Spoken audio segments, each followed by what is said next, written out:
It's the last day of August 2021, and I thought it might be time for a quick tour to see what is starting to open up and what is pretty much finished in my garden. So we see the Pearly Everlasting is in its full glory right now. Back in here we can see some of the smooth blue Aster is starting to open up. We can get in a little closer.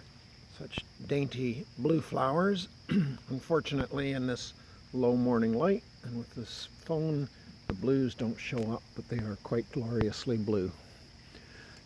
Got some New England Aster that has got buds in it but no sign of flower. The gray goldenrod in the front here is getting very close to getting some yellow flowers opening, probably within the next few days.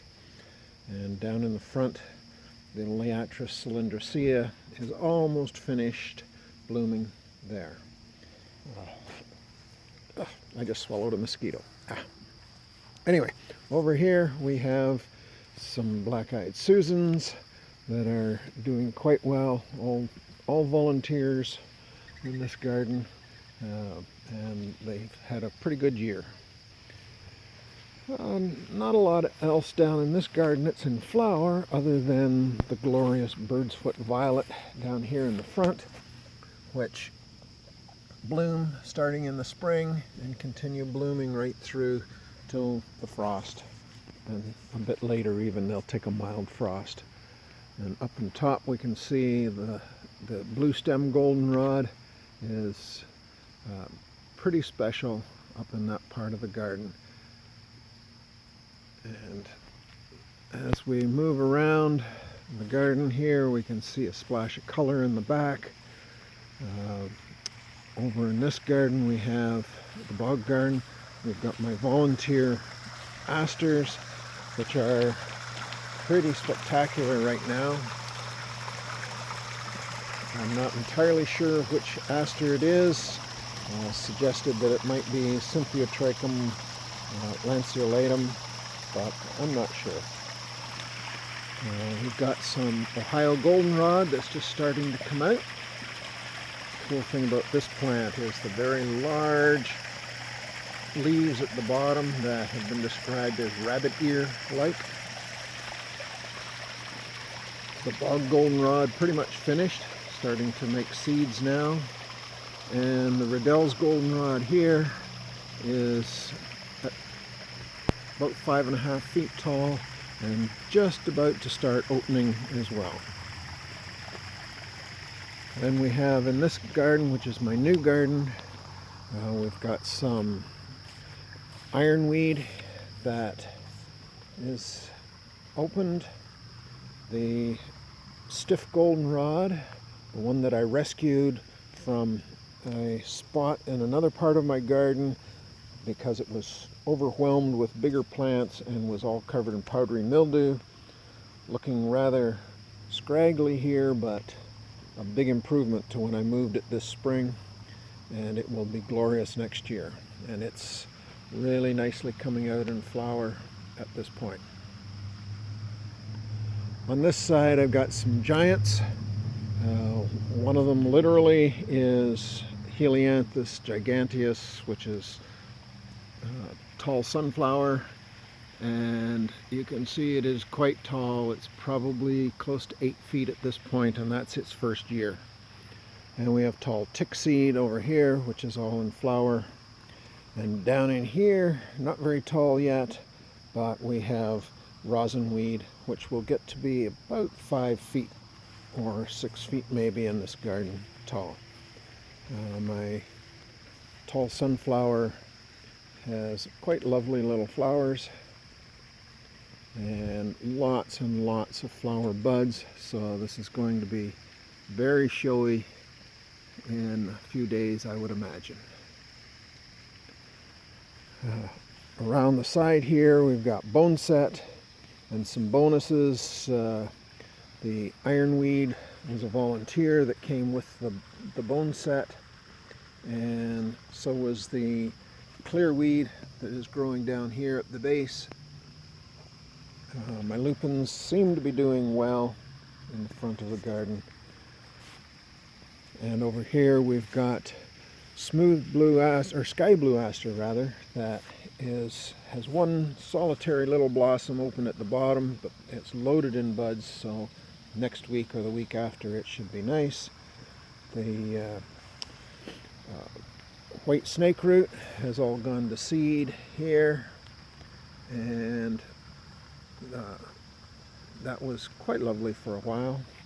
And over here we have Solidago rugosa, which is also known as rough stem goldenrod, also wrinkle leaf goldenrod, and it has been blooming for a few days now. I love the arching branches, the architecture of that plant. I have a much larger one in another spot in the garden. Not much to show in this part of the bed. Here we have Rudbeckia fulgida in full glory, and Echinacea purpurea, which is pretty much finished. It's fading. The Helianthus Giganteus at the front here is also done now for the season, so things are starting to wind down. Although I do have a few valiant Monarda didyma, or scarlet bee balm, that is still trying to bloom back here in the shade gardens, and some more over there, little splotches of red. The first year that I've had this bloom, and that is my yellow giant hyssop, quite large, and I am now back in the part of my garden that is mosquito country, so that I may start swatting soon. Some shorts aster is finally opening up, and again this phone does not capture these blues very accurately, unfortunately, but they are quite lovely in real life. In the phone they look very faded, almost white, but they are quite a nice blue. And on this side we have some obedient plant back in there, and we have more white snake root, one plant at the back in full bloom, but the rest are all gone to seed at this point.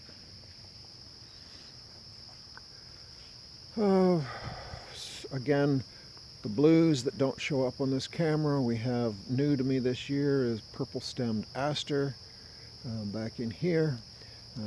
It has quite a show of flowers, so I'm thinking in a couple of years' time that will be a very nice plant. And in the back, I just noticed, because I haven't been watching back here, but I have some richweed, or Collinsonia canadensis, that is in flower right now. So that's pretty cool. This is a new plant for me this year. Bought it at a plant sale somewhere.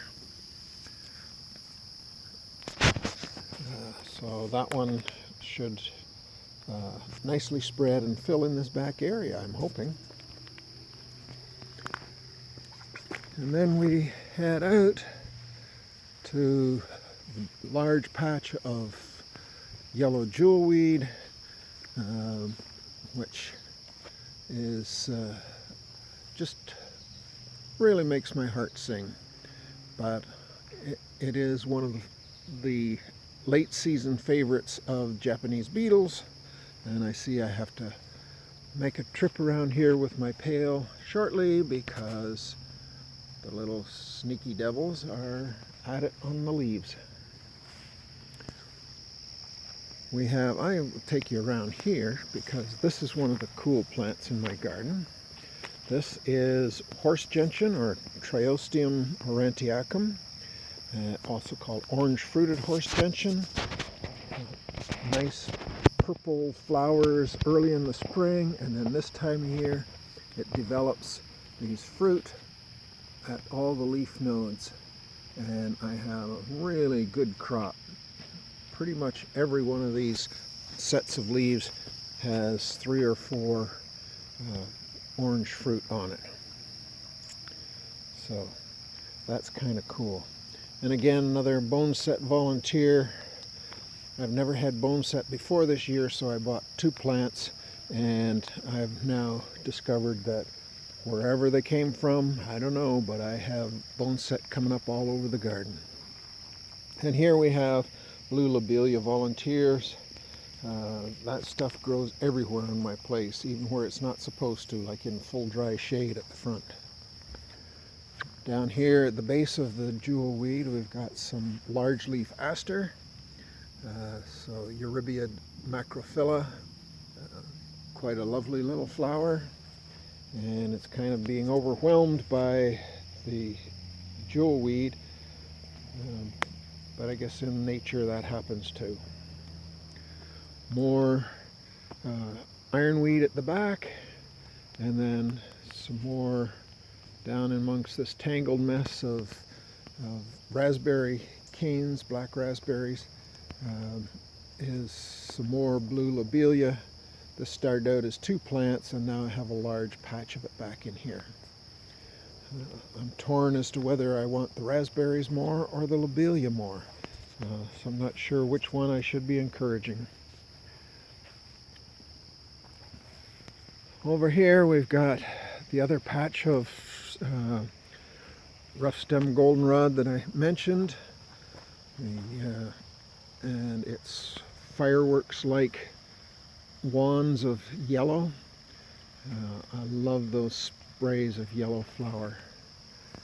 And for those who were following my large Canada lily, I'm pretty excited because I do have some seed pods forming.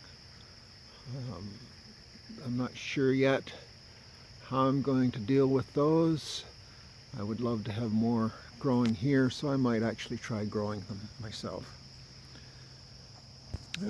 Just a tangled mess of things here that have been flattened by the last few heavy rains. Some volunteer asters in the front. On this side, in the land of giants, we've got my false sunflower, and way up there we've got the green-headed coneflowers, which are almost done at the top, but we've still got some nice plants down here. The cup plants have pretty much finished blooming, topped out at 11 feet 3 inches the last time I measured. And some more asters down here that haven't started to flower yet. And I've got some white flat-topped aster. This is a branch that's laying down through the rest of it. In the middle of the garden, you can see that it is about 6 feet, 6.5 feet high, the white flat-topped aster. And the only other thing I'll show at this point is around the back here. I've got some Jerusalem artichoke here, which is finally starting to stretch up. But it'll be another 2 or 3 weeks probably till I see any flowers on it. But what I'm excited about this year, among other things, is my Virgensbauer clematis has finally flowered this year in its 3rd year, and has some seed heads forming, lovely lacy things, as it created a net of vines across this little fence at the back. And so that's my quick and dirty tour of the garden today, the last day of August in 2021.